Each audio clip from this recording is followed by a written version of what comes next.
Seperti diketahui pada akhir semester 1, kinerja APBN terus berfokus untuk mendukung perekonomian yang mengalami tekanan akibat pandemi COVID yang sangat berat. Dari sisi pendapatan negara telah tercapai 811,2 triliun atau 47,7% dari target yang ada di dalam Perpres 72 tahun 2020. Dalam hal ini pendapatan negara mengalami kontraksi 9,8%. Dari sisi belanja negara telah dibelanjakan sebesar 1.068,9 triliun rupiah atau 39% dari anggaran untuk belanja tahun ini. Atau dalam hal ini ada pertumbuhan untuk belanja negara semester 1 sebesar 3,3% secara year on year. Defisit APBN hingga semester 1 tahun 2020 mencapai 257,8 triliun atau 1,57% terhadap PDB. Dari APBN akan terus meningkatkan kemampuan untuk mendorong belanja dari kementerian lembaga maupun daerah.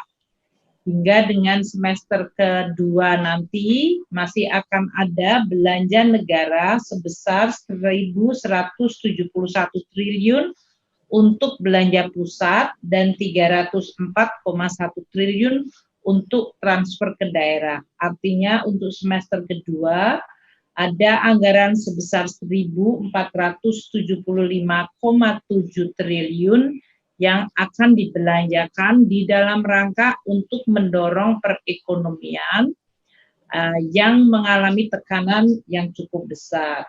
Seperti diketahui, beberapa langkah-langkah tambahan akan dilakukan oleh pemerintah untuk mempercepat belanja pemerintah ini. Karena di dalam kuartal kedua BPS merekam bahwa untuk kuartal kedua growth dari belanja pemerintah adalah negatif 6,9%. Negatif growth dari belanja pemerintah kuartal kedua, kalau tadi saya sebutkan semester 1 kita tumbuh 3,3%. Namun kuartal kedua year on year-nya adalah negatif growth 6,9%. Meskipun pertumbuhan belanja quarter to quarter kita sebetulnya sudah tumbuh 22,3%.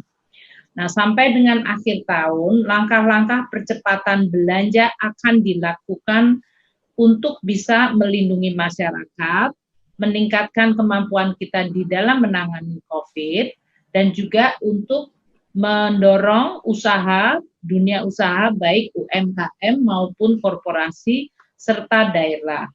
Dalam hal ini, langkah-langkah untuk peningkatan belanja dan inisiatif baru akan ditingkatkan di dalam melindungi masyarakat. Misalnya akan dilakukan tambahan bansos produktif hingga mendekati 30 triliun untuk 12 juta pelaku usaha ultra mikro dan mikro. Pemerintah juga akan menambah tambahan bansos di dalam PEN ini untuk pemberian beras pada penerima PKH 10 juta orang dengan anggaran 4,6 triliun. Pemerintah juga akan menambah bansos tunai sebesar 500.000 per penerima kartu sembako dengan anggaran mencapai 5 triliun rupiah. Pemerintah juga akan memberikan apa yang disebut bansos bantuan untuk gaji bagi mereka yang berpendapatan di bawah 5 juta yang sekarang sedang diidentifikasi targetnya yang diperkirakan bisa mencapai 13 juta pekerja. Ini nanti anggarannya kira-kira sekitar 31 triliun.